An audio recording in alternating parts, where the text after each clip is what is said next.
Boa noite, segunda-feira, 18 de julho de 2005.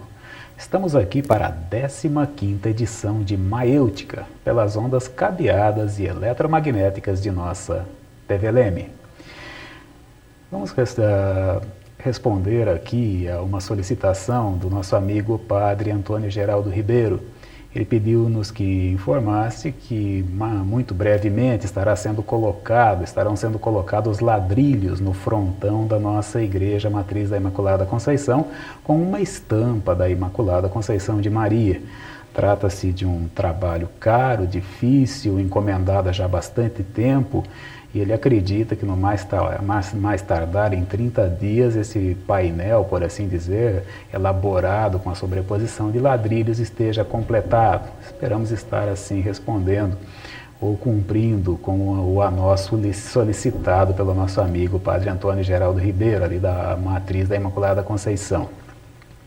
O professor Fábio Leme, no programa passado, na Maêutica passada, terminou a entrevista acerca da educação física com palavras marcantes e contundentes acerca da própria atividade da educação física, afirmando-a como o único caminho para que a humanidade voltasse para si própria de forma benigna. Não foi bem essas as palavras que ele utilizou.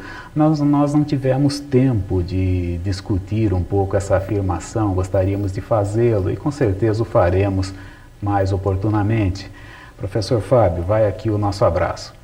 Os nossos convidados de hoje, o nosso amigo de longa data, o professor, crítico de cinema, Nilson Braz, uma pessoa venerável aqui em nossa sociedade. Nós estamos até bastante emocionados com a presença dele. Nilson Braz, as boas-vindas aqui em nome de todo o pessoal da TV Leme.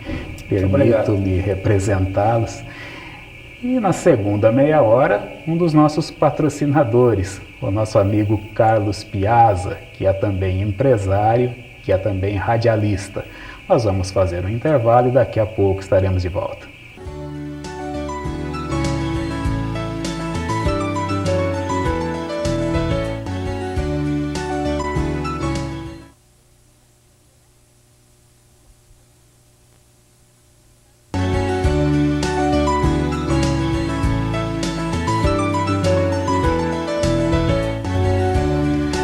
Estamos de volta. Antes de conversar aqui com o nosso entrevistado Nilson Braz, vai aqui também uma recomendação. Pedem-nos sempre que recomendemos um ou outro livro, sempre falamos que lemos isso, lemos aquilo. O que eu recomendo hoje é esse livro aqui, Eu Não Sou Cachorro Não.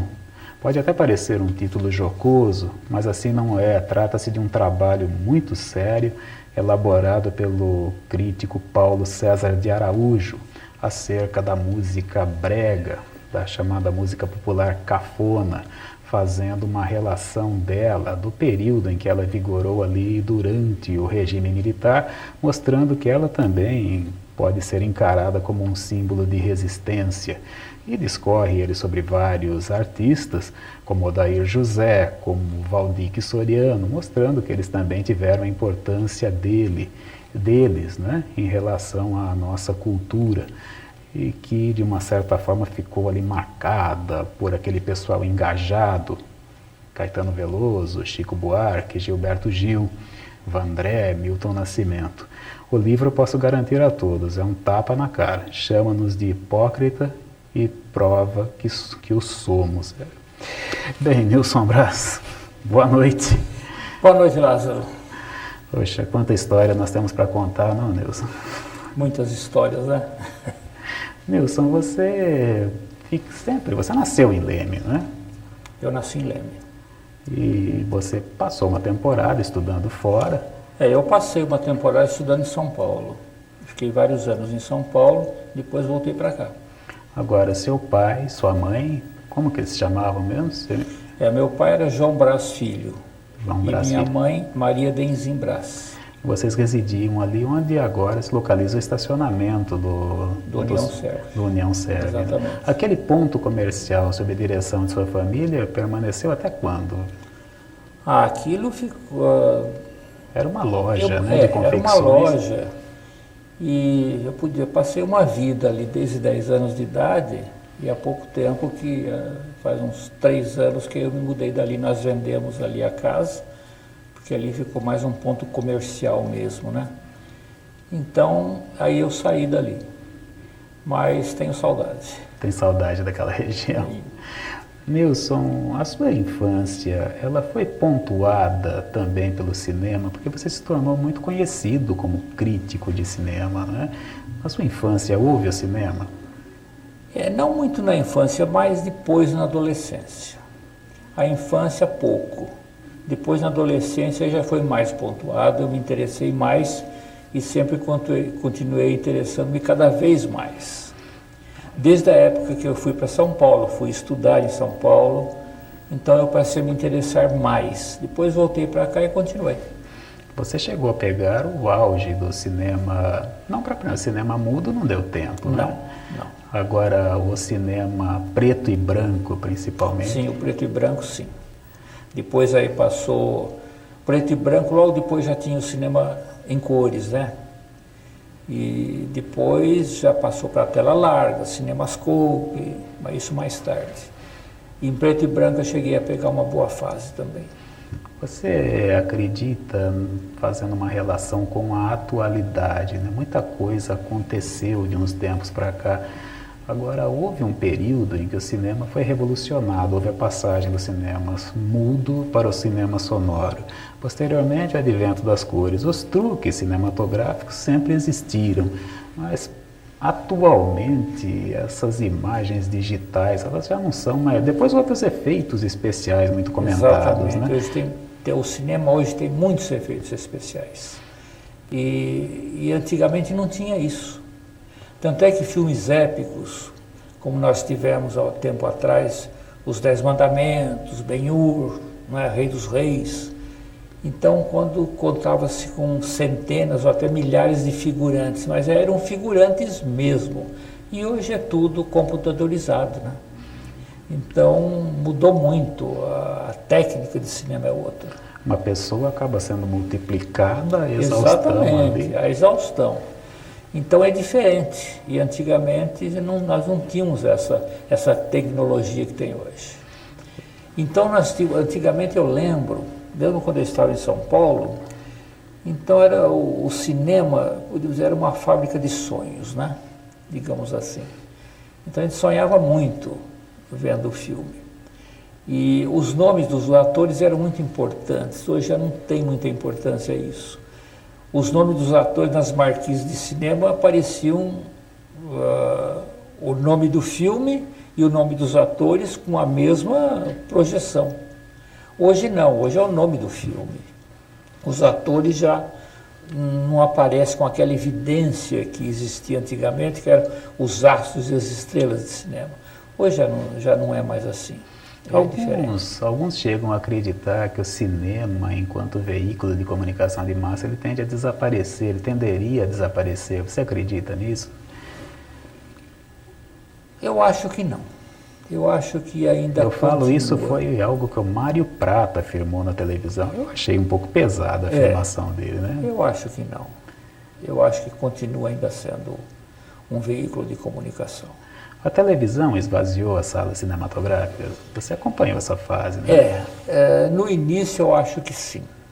A televisão ela chegou a esvaziar. Tanto é que com o advento da televisão, o cinema procurou novas técnicas para atrair mais público. Quando aconteceu isso? Nós tínhamos aquela tela retangular pequena. Então veio o advento do CinemaScope, a tela grande, que a televisão não proporcionava. Então nós tivemos o som em vários canais, o som estereofônico. Então tudo isso para chamar mais o público. Eu lembro até que em São Paulo, quando lançaram o primeiro filme para a tela grande, CinemaScope, foi até construído um cinema, aliás, bastante grande, com uma tela gigantesca, que foi o Cine República, na Praça da República. Então, aquilo atraía público, porque era uma coisa diferente, não era aquela tela retangular pequena. Já antes da televisão, já teve a tela panorâmica, que aumentaram jamais o tamanho da tela. Depois, com o Cinemascope, foi aquela tela gigantesca. O Cine República em São Paulo tem uma tela enorme. Né?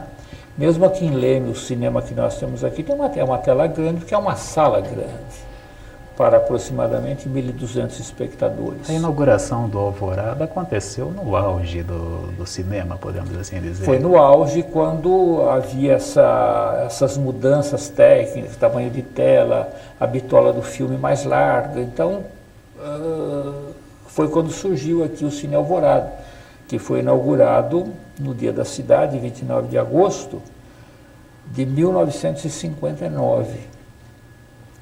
E Cine Alvorada tem esse nome também porque houve até um concurso para a escolha de nome, e o escolhido foi o Alvorada devido à inauguração de Brasília também, que tinha o Palácio do Alvorada. Então esse Alvorada surgiu daí. Toda a decoração daquela sala, inclusive, lembrava uma alvorada. Exatamente, né? Lembra a sala de espera, tudo lembra o Palácio do Alvorada. Então foi devido a isso que surgiu esse nome Alvorada. Aquelas arandelas laterais com pássaros, que também eram arandelas também, naqueles pássaros na parede. Exatamente. E quem olha para o teto daquele cinema ainda tem uma noção daquela decoração inicial, né? Um sol surgindo por entre nuvens. E foi inaugurado até com um filme para tela larga, Cinemascope, e com som estereofônico, né? Foi a inauguração do Alvorada com o filme Raízes do Céu, uma aventura que se passava na África, o Errol Flynn. Inaugurou simultaneamente, aliás, foi inaugurado quando o filme foi lançado também em São Paulo, e já foi lançado aqui na inauguração. Agora, você, nesse processo todo, nesse acompanhamento do cinema, né, houve um filme que te marcasse mais diretamente?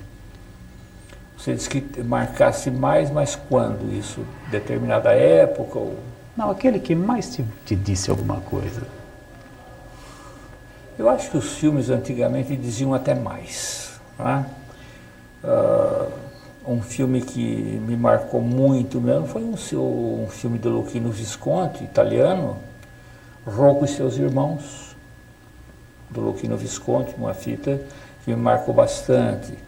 Teve um outro também, o Morte em Veneza, com Dirk Bogarde. Foi uma fita também bastante marcante. E um pouco antes, nós tivemos um filme, que é até um filme norte-americano, que foi Os Melhores Anos de Nossas Vidas, que mostrava a readaptação dos soldados americanos depois da Segunda Guerra Mundial. Esse filme, se não me engano, é de William Wyler, né? Exatamente. Para muitos é considerado... Essa fita foi marcante. Ela foi em preto e branco, uma fita... É aquele rapaz que ele não tem os dois braços, exatamente, né? Tanto é que era um rapaz que não tinha mesmo os braços, que quer dizer, foi convocado para né? fazer esse papel, que ele voltou sem os braços. Agora, você falou em Morte em Veneza, rapaz. Esse filme passou nas telas do antigo Marabá, né, onde é o bingo, e eu assisti num período em que eu nem sonhava que o cinema tivesse a importância que tem no mundo cultural. E aquilo me marcou tanto que eu fiquei anos e anos lembrando daquelas imagens. A fita é marcante. E depois eu, por curiosidade, fui procurar, e olha só de quem era, né? Do próprio Luchino Visconti, que era um cineasta extremamente requintado. E o Dirk Bogarde, ele está excelente no papel que ele faz. E nós aprendemos a gostar de cinema ouvindo, né? O NB falando de cinema. Eu fiz esse programa na Rádio Cultura, Cultura M, desde a inauguração da rádio, que foi em 1965. E o programa ficou no ar aproximadamente 16 anos. Sempre no horário de almoço, meio-dia, meio-dia e meia. E havia uma grande variedade de filmes também, né? Ah, sim, havia uma variedade de filmes.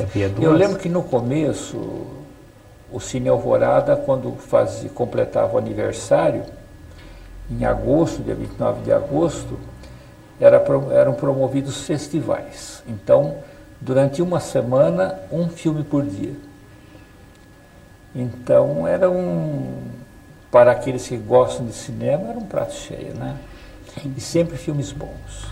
Agora, eu não querendo cair um pouco à margem dessa discussão sobre o cinema, pouca gente também se recorda que não era somente essa a sua atividade na Rádio Cultura, né? Você era o diretor artístico durante um bom tempo eu participei da direção artística também, além de ter esse programa. E eu não me limitava, os rádio ouvintes não se limitavam ao INB falando de cinema. Porque não, eu tinha um programa que fazia à noite também, que era o Noturno Cultura. Mas o fim de noite também veio. Era no fim de noite, que eram partituras orquestradas, né, músicas orquestradas. Isso era das 11 à meia-noite, sempre à noite. E era um programa que eu gostava muito de fazer também. Agora, voltando a falar em cinema, né, você afirmou que alguns filmes de antigamente acabavam dizendo mais do que os filmes de hoje. Você vê algum grande diretor na atualidade, ou nós tendemos a tratar a cultura de uma forma um tanto quanto machista, né? Porque só diretores, né, rapaz? Parece que é uma atividade essencialmente masculina. Muito se falou depois. A maioria são diretores, né? Existem diretoras também, mas são muito poucas, né? Muito poucas. Mais diretores. Atualmente, assim, não tem diretores assim marcantes. Você diz, pode ter um diretor marcante no gênero assim, ação, aventura, por exemplo, Steven Spielberg. É um diretor assim marcante para gênero aventura, mas não que dizia muita coisa como aqueles diretores de antigamente transmitiam mais, eu acho. Talvez até tenha havido um período em que ele transmitiu algo, né? Que Antônio Calado dizia que talvez a Lista de Schindler tivesse sido o melhor filme que ele houvesse assistido em todos os tempos. Agora, a afirmação do Antônio Calado, me parece, prendia-se a um possível retorno da filosofia nazista e que o filme acabou caindo ali como se fosse uma denúncia, falando, por favor, não façam, não permitam que isso retorne, né? Talvez daí a afirmação do Antônio Calado. Mas eu fiquei um pouco triste, porque eu me emocionei com o ET do Spielberg, quando ele foi lançado, lá naquele período, aquelas bicicletas voando. Exatamente. Depois houve um relançamento aí, né, do filme. No relançamento, me parece que pioraram sensivelmente o ET. Cortaram aquelas armas que os policiais estavam, ou o exército estava portando, lá foram substituídas por celulares. Ficou até ridículo, né? A cena, mas isso é atendimento, né, a uma proposta comercial. É pena que... A Lista de Schindler do Spielberg foi uma fita marcante, né? Eu achei que foi marcante. O Schindler. Agora, eu já acreditei que quando do Resgate do Soldado Ryan foi um pouco apelativo, né? Inclusive começaram a detectar certas nuances ali que exaltavam por demais, né? O exército, os aliados ali naquela ação, né? Que uns caíam de um jeito, o inimigo já caía de um outro jeito, demonstrando pelas imagens uma certa superioridade. E antigamente também havia muitos filmes intimistas, sabe? Que, aliás, eu sempre gostei muito. O cinema francês foi muito pródigo nisso. Nós temos um filme chamado 30 Anos Esta Noite. Foi uma fita que, inclusive, foi marcante. E em São Paulo até marcou junto à sociedade, foi um impacto a fita. Não sei se você viu esse filme ou ouviu falar dele. Não, a gente com Maurício Koné. 30 Anos Esta Noite, teve o Ascensor para o Cadafalso. Quer dizer, o cinema francês teve uma época muito áurea, né? Assim como o cinema italiano também. Agora, atualmente, a linguagem cinematográfica mudou muito. Ela é bem diferente. Nós temos atualmente tido filmes bons, mas eu acho que antigamente havia filmes melhores. Agora, os filmes eram, de uma certa forma, veiculados, né? O cinema de diretor também preponderou uma determinada época. Exatamente. Você falou no cinema francês, a nossa memória já vai lá para François Truffaut, né? E italianos, nós tínhamos lá o Visconti, Rossellini.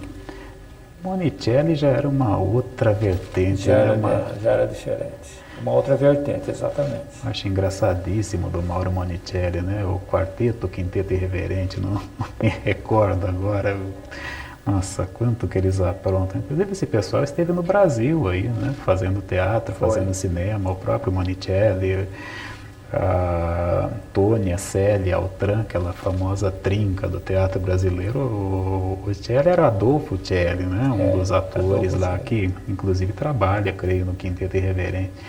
E no Brasil, Nilson, o que você fala acerca do nosso cinema?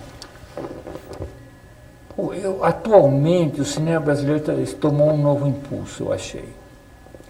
E nós temos tido algumas coisas boas atualmente, tanto é que nós temos tido muitos filmes. Agora, não que sejam todos bons, mas alguns são bons.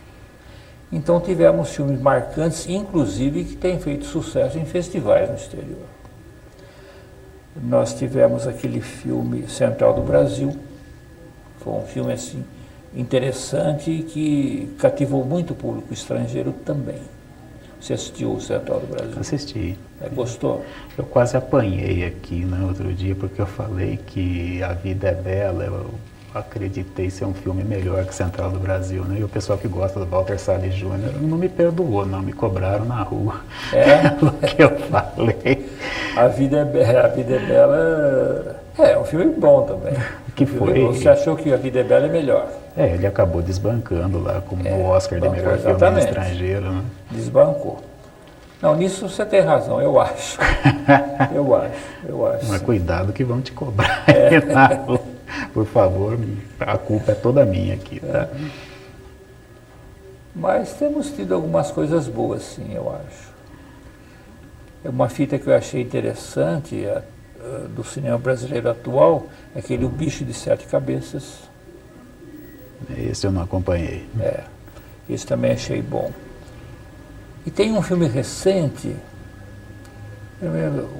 não sei se é O Outro Lado da Rua, não lembro exatamente o nome,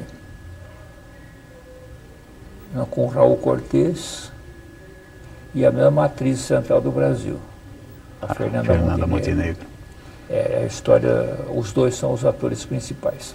Também achei uma fita muito interessante. E um filme baseado em Dom Casmurro, de Machado de Assis, mas ambientado nos dias de hoje, o filme chama-se Dom. Está muito bem feita a fita, está muito bem feita. Agora nós falamos aqui em Oscar, né, Nilson? O Oscar ainda representa o que há de mais significativo na cinematografia? O Oscar atualmente, acho que ele ficou muito comercial. Eu acho que antes representava mais. Atualmente, eu acho que não é mais como era antes. É uma coisa muito comercial, eu acho. Eu fico um pouco triste porque nós tínhamos o Carlos Saura, né, como um grande cineasta. Ele era aí no campo um pouco alternativo, né? Nós podíamos até vibrar com algumas daquelas fitas, Denúncia, o Carmen que ele filmou. E houve um momento lá em que o Carlos Saura acabou ganhando um Oscar, né? Premiação também como filme estrangeiro. Mas o estardalhaço com que ele recebeu aquilo, ele pulava pela plateia, ele pulou por cima da cabeça de outros convidados exagero, da cerimônia. Foi, nossa, mas o que é isso? Será que nós estávamos enganados, não a respeito disso, mas acerca da importância desse Oscar, né? Que nós minimizávamos de uma certa forma. Inclusive no Brasil, o Oscar brasileiro, o Oscar que o Brasil ganhou com um filme, né? É uma ironia sem tamanho, né? O Beijo da Mulher-Aranha. Porque o cineasta, ele é argentino, naturalizado brasileiro, o filme é falado em inglês e a produção, se não me engano, era francesa e o ator que ganhou o Oscar, né? É americano. Quer dizer, é uma ironia, mas também não podemos pautar o desenvolvimento cinematográfico pelo recebimento ou não de um Oscar. Isso parece que se tornou uma obsessão, né? Exatamente. Bem, Nilson Braz, olha, nós tínhamos muito mesmo a falar aqui. Eu fico um pouco constrangido, porque eu acabo às vezes falando mais do que o entrevistado, né? Mas é bom bate-papo assim. Parece que isso aconteceu hoje. e nós gostaríamos que você estivesse aqui em uma nova oportunidade para nós falarmos mais diretamente, um pouco mais acerca do cinema, acerca das suas outras preferências culturais, né? Você continua lecionando inglês. Okay. Você se grau em São Paulo, a sua formação foi? São Paulo eu fiz o ginásio, o colegial, e depois eu comecei a fazer química industrial, mas eu abandonei. Aí eu fiquei só com inglês. Eu fiz o curso de inglês da cultura inglesa, Sociedade Brasileira de Cultura Inglesa. E fiz um pouco de publicidade também. Atualmente você leciona na... Eu estou lecionando na Wizard Idiomas. Mas... Eu lecionei, faz anos que eu leciono inglês aqui, eu lecionei na escola de comércio, eu lecionei vários anos. Depois teve aquela escola, o King's College, que eu lecionei também. E lecionei a primeira vez quando o Fisk veio para cá, lecionei também. E agora eu estou na Wizard, desde que a Wizard se estabeleceu em Leme. Bem, Nilson, já vai para mais de 14 anos. Você aí é o dono do tempo para dar um até breve aos nossos eventos, e eu espero que seja mesmo muito breve. Agradeço a oportunidade, né? E quando você quiser, estou à disposição para a gente ter mais um papo a respeito disso. E de outras coisas mais também. E nós estivemos aqui, nessa primeira meia hora, sob o patrocínio do Restaurante Piazza. Restaurante Piazza é o ponto certo do seu paladar. Também da distribuidora de revistas Silvia e da Farmácia Aliança, a conhecidíssima Farmácia do Luizinho. Daqui a pouco estaremos de volta.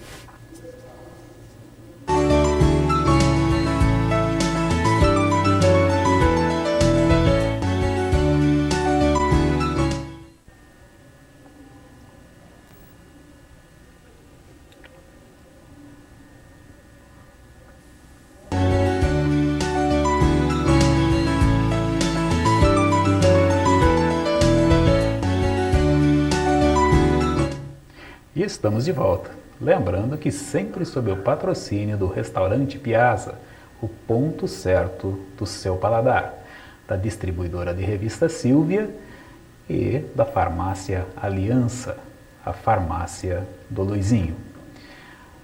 O nosso convidado desta segunda meia hora do Maêutica, deste 18 de julho, é um dos nossos patrocinadores, o próprio Piazza. Piazza, boa noite. Boa noite, Lázaro. Boa noite, público telespectador, né, da TV Leme. É um prazer ser hoje entrevistado aqui no seu programa. Piazza, aquela pergunta básica, desde quando você está em Leme? Aproximadamente 20 anos. 20 anos. Mais ou menos em 85, então você chegou aqui. Mais ou menos, 85. E como é que foi essa chegada? Ela foi ocasionada pelo quê? Eu tinha um desejo maior de sair da capital em função de procurar uma qualidade de vida melhor para minha família, para os meus filhos, para minha esposa, e a gente, naturalmente, achou por bem procurar algum lugar. E como a gente teve um contato mais com pessoas, né, que eram próximas da gente, que já estavam aqui na cidade, muito embora não eram parentes nem nada, aí nós entendemos que aqui seria um lugar interessante para a gente e nós viemos para cá. Agora, você já era uma pessoa ligada ao rádio quando você veio para Leme? Sem dúvida. Eu tive, na realidade, uma participação dentro de uma programação de rádio em São Paulo, que nós começamos, na verdade, não como titular de programa na Rádio São Paulo, ligado a Bandeirantes, e depois fomos para a Rádio Clube em Santo André, e sim com horário como concessionário de rádio, e daí ficamos 3 anos no rádio lá. Aí quando viemos para cá já tínhamos um certo conhecimento de rádio.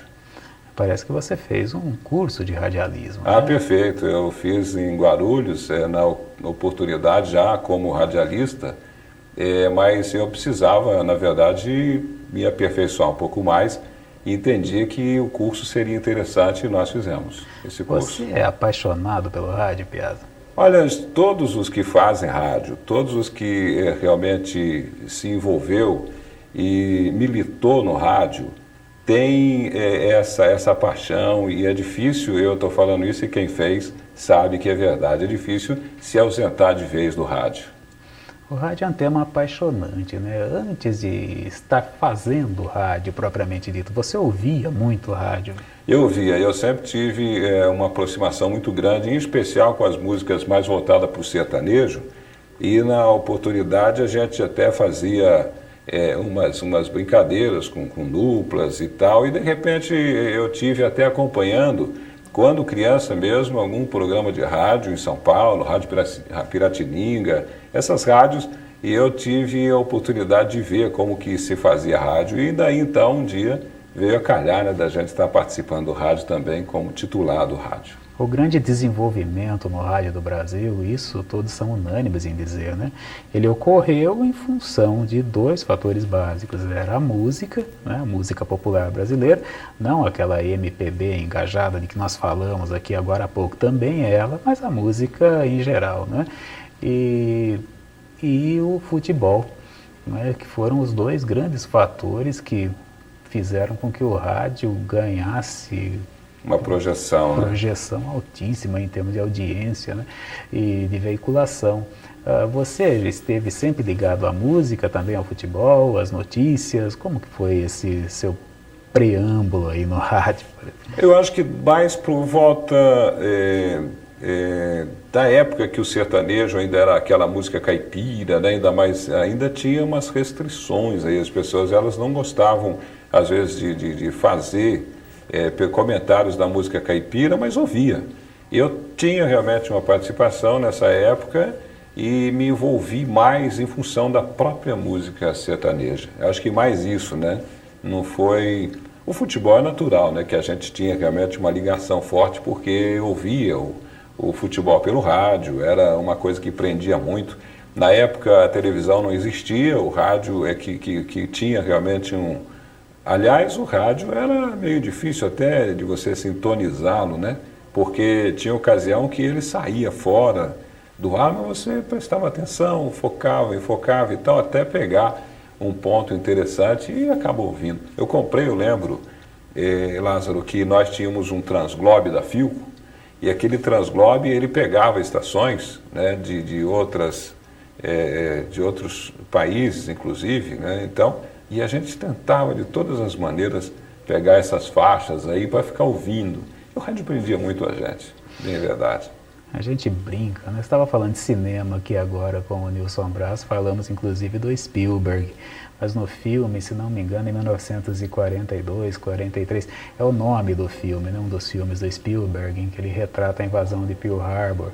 E num determinado momento, a invasão japonesa, eles precisaram de um rádio e acabaram em terra capturando lá um dono de um sítio, de uma fazenda. Ele possuía um daqueles rádios enormes, né? E eles levaram o rádio para o submarino e o rádio não passava na escotilha de tão grande que é. E um japonês acaba brincando com o outro. Precisamos fazer alguns menores, né? Porque exato, esse avanço tecnológico, né, foi lá nos países lá do outro lado do mundo, né, que eles foram sendo reduzidos ali pelo... E é curioso, hoje eu estou aqui com essa caneta, e essa caneta, se eu fizer a colocação desse pino aqui, ela se transforma em um rádio, né? Ela é um rádio, aí aqui eu posso fazer a sintonia, né? Aqui eu posso fazer a tecla reset, eu ligo, desligo, coloco no ouvido. O rádio tem essa peculiaridade, porque nós podemos ouvi-lo, né? Desenvolver as nossas tarefas, e a televisão não permite, porque a televisão nós temos que estar lá centralizado na imagem, né? Exatamente. Nós temos que estar olhando lá para entender alguma coisa, não dá simplesmente para ouvir. O rádio permite, né? Esse tipo que as nossas ações sejam realizadas contemporaneamente à audição. Agora, Piazza, mais especificamente, você também pegou a transição do AM para o FM, você sentiu algum baque aí nessa... Da transição não, né? Porque a FM surgiu, não é? Houve algum impacto aí na sua ação como radialista? Não houve, porque eu tive, inclusive, na ocasião, um trabalho que nós fizemos, e até mesmo aqui em Leme, né, na FM, nós trabalhamos durante praticamente quase 10 anos na 91 FM. Nós fizemos um trabalho, isso nas duas rádios, na Cultura e na 91. E a FM também, ela começou a estar mais ou menos dividindo espaço com a AM, mas também o público ouvinte aumentou, né? O público ouvinte, a gente tem que considerar que em uma ocasião nós tínhamos aí um número de ouvintes X, e de repente ele foi aumentando, e hoje nós temos o rádio, tem outros meios de comunicações e tal, mas tem um público muito mais abrangente, né? Então aumentou muito, e cada um dos seus horários. À noite, antigamente o rádio era muito ouvido. Hoje à noite o rádio já perdeu muito para a televisão, em função da novela, em função dos programas jornalísticos e tal. Então o rádio ele perdeu bem espaço nesse sentido, mas continua ainda tendo uma fatia boa no mercado, sem dúvida. Agora nós estávamos falando em música, né? Eu estou aqui segurando para não chegar lá nesse ponto da música. Quando o Valdemar Coelho Júnior, nosso amigo Mainho, esteve aqui, nós também não conseguimos discutir muito a fundo essa questão em relação ao sertanejo, em relação ao caipira, em relação à raiz. Dá para você falar aqui para a gente como você entende a distinção entre esses gêneros, se há distinção? Você que é um pesquisador no assunto, né? Pelo menos o trabalho que a gente vem desenvolvendo ao longo do tempo e acompanhando essa evolução, essa mudança, nós entendemos de modo particular que a música sertaneja, na época quando considerada música caipira, eu entendo assim, né? Pode ser que eu esteja equivocado, mas existia o sertanejo que ouvia as músicas que falavam de porteira, de boiada, de cavalo, de coisas ligadas realmente à raiz do campo, né? Que o público era aquele que ouvia. E com esse êxodo rural, com essa necessidade, inclusive, das pessoas saírem do campo para a cidade em função de N fatores, o próprio sertanejo deparou com uma realidade diferente. Então ele viveu uma situação modificada. E daí então eles começaram a curtir o sertanejo de uma maneira mais com músicas mais românticas e tudo mais, e misturou aí, né? Eu acho que essa mudança aconteceu. E hoje, por exemplo, quando se faz um trabalho voltado para a música sertaneja e fala que é sertanejo, de repente ela está muito mais voltada para um popular do que para o sertanejo, como era o raiz antes, eu acho que hoje se trabalha as duas coisas. Foi interessante, por um lado, porque o caipira, a música caipira pegou carona aí, nas FMs. Porque se continuasse Tunique Tinoco, Alvarenga Ranchinha, aquele estilo de antes, as músicas que a gente sabia que eram músicas de Pedro Bento Zé da Estrada, Cascatinhana, não ia pegar essa fatia na FM que o jovem hoje assimila. Então, em contrapartida, o sertanejo, que é um sertanejo moderno, que é essa música romântica que até então atua na FM ou nas FMs como um todo, pode-se dizer assim, uma fatia também acaba sobrando para a música caipira, a música raiz, a música de Tião Carreiro, as músicas de viola, que acaba sendo inserida nesse contexto. E até então, o jovem hoje está gostando da viola. Eu estou observando isso com até bastante simpatia, que eu estou vendo muito jovem empunhando viola, ouvindo viola, que é uma coisa gostosa, é uma coisa interessante. Quer dizer que não se perde propriamente a identidade, ainda que possa haver parecido num determinado momento que essa identidade estaria comprometida, mas acaba havendo o retorno, né? Está havendo um retorno. Eu acho que é bem verdade, aqueles que defendem sobremaneira a música raiz, a música caipira mesmo, aquela que é a música que é bem tradicional. Aqueles que acham que é possível deixar isso maleável. Agora, comercialmente falando, as gravadoras, elas entendem que tem que investir no sertanejo romântico em função de comercializar o produto, né? tem tantas músicas que nós observamos que o próprio Daniel, que é um cantor romântico, ele regrava considerando música bem raiz, mas tem que misturar um pouquinho aí, porque se ele parar só nas músicas raízes, ele vai ter só um público limitado. Né? Agora, as gravadoras, elas não são malucas de desprezar esse filão, né? De jeito nenhum, né, Lázaro? Mesmo os vendedores, antigamente eram vendedores de discos, né? Hoje as coisas estão um pouco dispersas, a gente nem sabe mais porque é CD, é MP3, são tantas coisas aí que surgiram, mas o grande ponto de vendagem no mercado musical continua sendo esse pessoal, né? Continua sendo. Hoje nós os números estão aí e as vendagens, né, as gravadoras, elas investem realmente nesses cantores que fazem músicas comerciais, Então, eu tenho notado, quando se vai numa gravadora, normalmente eles dão uma olhada no repertório e essa daqui dá para investir, essa daqui vamos cortar, sabe? Então, eles procuram usar essa linha de raciocínio, porque o negócio é fazer realmente comércio, né, em cima do produto que é a música. Quais são os seus preferidos, Piazza? Agora falando em termos de preferência pessoal. Olha, eu tive, na ocasião, quando a gente se movimentou mais em torno de cantoria, vamos dizer assim, uma aproximação muito grande com Belmonte e Amaraí, que eram duplas, né, que foram o saudoso Belmonte, né, e o Amaraí tive a oportunidade de conhecer, até cantar, fazer uma palhinha com ele já, mas... Opa, isso daí foi gravado, Piazza? Não foi gravado. Oh, mas que pena, não foi gravado, viu?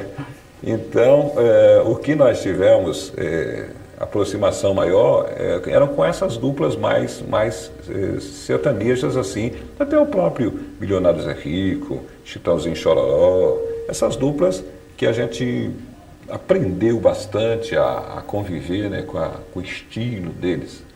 E tinha até mesmo estilos diferenciados, né? Que naquela época a gente pegava, por exemplo, Belmonte e Amaraí, o próprio Tião Carreiro, tinha o Pedro Bento, o Caçula e Maringueiro, eram duplas que eles tinham uma forma diferenciada, então era um estilo próprio. Hoje a gente liga o rádio e ouve uma música sertaneja e fica lutando para tentar saber quem é a dupla. Quem parece muito com essa, parece com aquela, e até a gente que convive com a música assim tem dificuldade de separar, né? Me parece que o Chitãozinho e Chororó fizeram escola nisso, né? Eles começaram até de uma outra forma, né? Mas posteriormente até começaram a falar, olha, esse pessoal está miando, começaram com um certo tipo de interpretação. Exatamente, que depois foi imitado a exaustão aí, né, por outro, com certeza. Um pessoal que foi surgindo a ponto de se diluir, né, nisso que você está falando aí agora. Olha, fica difícil nós detectarmos. Então, misturou muito. Então, os estilos, né, eles não são muito diferenciados, eles estão, as duplas, é bem verdade, elas começam imitando o outro, e de repente ela procura um estilo próprio, mas está meio difícil de achar um estilo diferenciado, tá? Elas estão muito mais parecidas, né, eu acho. Agora você falou em Tião Carreiro ele notabilizou-se pela, por assim dizer, invenção do pagode, né? Mas não é propriamente o pagode que inclusive veio substituir aí um pouco depois aquele boom sertanejo, ou não tão sertanejo, mas havia aquela explosão e parece que o pagode paulista acabou substituindo, mas não é esse o pagode, né, que veio do Tião Carreiro, era uma outra... Eu não sei se ela se perdeu ou por aí, né? Essa originalidade dele, né? Exato. Agora,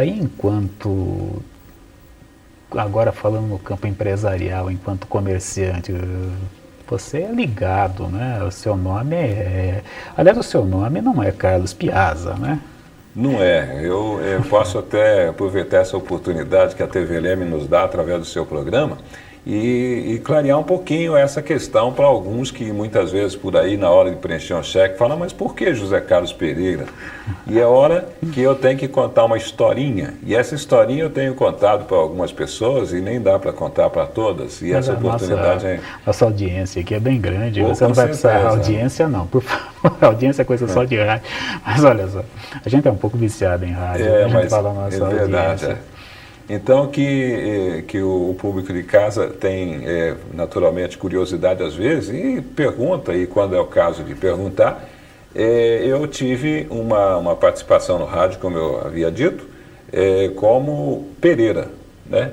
E aí um amigo nosso, que até então era o titular do programa, disse, Pereira não vai dar certo, porque ó, o técnico de som é Pereira, um cidadão que passou pelo corredor da rádio, entre a Rádio São Paulo e a Rádio Bandeirantes, aquilo é Pereira também, você precisa arrumar um nome diferente, né, como um empresário de dupla sertaneja, que eu era empresário de dupla. E daí eu arrumei, eu falei, bom, eu tenho a dupla nossa, que é o Piazza e Palhinha, por sinal, dupla do Cruzeiro na época lá. E aí ficou o Piazza. E eu fui me acostumando e acabou ficando o Piazza. Veio lá do próprio Wilson Piazza. Veio do próprio Wilson Piazza. Agora, Piazza, Pereira. O Pereira, né? Uma pergunta aqui no plano também pessoal, né? Você recentemente, bom, nós não falamos, né, sobre a sua atividade enquanto dono de um restaurante, né? Essa sua vinculação nesse ramo, aí que história você tem para contar disso? As coisas acontecem, às vezes a gente provoca situações e na realidade eu não tinha nada a ver com comércio. E nós começamos até então no bar da praça, e daí nós sentimos que devíamos separar. Eu estava com um sócio e depois nós separamos e ficamos numa partezinha lá embaixo na estação com um restaurante. E começamos, o restaurante ali era pequenininho, fomos ampliando e tal, e de repente foi dando certo, porque a gente teve a gente teve a satisfação grande, né, de poder ser prestigiado, né, pelo público, pelo povo da cidade de uma maneira interessante. E a gente com rádio, as propagandas que a gente fazia, aquela movimentação, então acabou sendo interessante ampliar esse serviço na parte de restaurante. E a família nos ajudou muito. Eu tenho a minha mulher que é muito trabalhadeira, a Naurinha. Nossa, a gente não pode deixar de lado de forma nenhuma. Os meus filhos, gosta todos de unidos, música também? Gosta, acompanha a programação toda e não tem tempo ruim para ela, né? Então é bem verdade que o ramo nessa parte de restaurante, bar, lanchonete que tivemos, depois pizzaria, montamos a choperia. Quando você veio para Leme, a família já estava toda constituída? Eu trouxe filhos pequenos, trouxe filhos todos pequenos, né? E na realidade até diziam em São Paulo, na minha família, que eu era louco, você sair daqui, eu trabalhava na companhia de engenharia de tráfego lá, era desenhista por sinalização de trânsito, e de repente eu deixei tudo para buscar uma qualidade de vida melhor numa cidade mais tranquila, mais pacata, mais interiorana, né? E graças a Deus deu certo, nós conseguimos formar os filhos. Hoje eu sou aposentado e tenho, na verdade, uma academia, né, que é Espaço Livre, que a gente está trabalhando. A gente tem o café e o restaurante é natural que é o carro-chefe, né? Agora você teve o coração aberto aí recentemente, né? Literalmente. Literalmente. Essa experiência é dolorida falar sobre ela? Olha, toda e qualquer coisa e as situações que nós deparamos com ela nos enriquece. Enriquece a nossa personalidade, enriquece a nossa vida e é importante. Do sofrimento a gente tira lições interessantes e essa parte realmente foi uma parte que é dolorida, né? Porque de repente se vê na condição de ter que fazer 3 pontes de safena, assim, né? E eu fiquei meio, quem será que é comigo essa situação? Porque a gente sempre comenta que hoje é tudo muito tranquilo, esse negócio de operação, cirurgia do coração é coisa simples, e já foi o tempo que era complicado. Mas quando é com a gente, né, Lázaro? A gente sente o drama. Mas superamos tranquilamente, o apoio da família é importante, Lázaro. o apoio dos amigos, a resposta que a gente tem. É impossível a pessoa, quando tem essa ligação forte com os amigos, com a família, com as pessoas ligadas de uma maneira interessante, ter depressão, tudo. Não aconteceu nada, foi maravilha. Tirou de letra e estamos aí, graças a Deus, numa boa. A música auxilia nesse processo. Nossa, auxilia muito. Eu costumo perguntar, a gente é feliz porque canta ou canta porque é feliz? Não Pode é? somar aí, né? Vamos somar essas duas coisas, né? Bem, Piazza, o tempo é seu aí para um até breve aos nossos TVentes. Lázaro, é realmente na Maiêutica, né, que nós tivemos essa participação. O seu programa realmente, com toda certeza, é um programa bem assistido pelo público que é da TV Leme. E nós só temos que dizer muito obrigado por esse convite, por essa atenção sua. E estamos à disposição a qualquer instante, né? Espero que o público de casa também tenha entendido a nossa mensagem. Nós é que agradecemos, né? Nós estivemos aqui mais uma vez. Sempre é bom lembrar sobre o patrocínio do Restaurante Piazza, que é o ponto certo do seu paladar. É ali na Avenida 29 de Agosto, número 603, da distribuidora de revista Silvia, localizada aqui na Avenida Doutor Jambeiro Costa, número 238, e com aqueles dois pontos de venda muito bem conhecidos, né? Ali na Praça José de Souza Queiroz, de frente à igreja, a Matriz da Imaculada Conceição, e a Banca do Rubão, né? Lá em frente o Bar da Praça, que o Piazza também acabou de citar. E também estivemos sob o patrocínio da Farmácia Aliança, que desperta toda a confiança possível em sua clientela, né? A famosa farmácia do Luizinho. Nós estaremos de volta na próxima segunda-feira, com toda certeza. A todos, um grande abraço, Salam Elec, Shalom, Axé e até lá.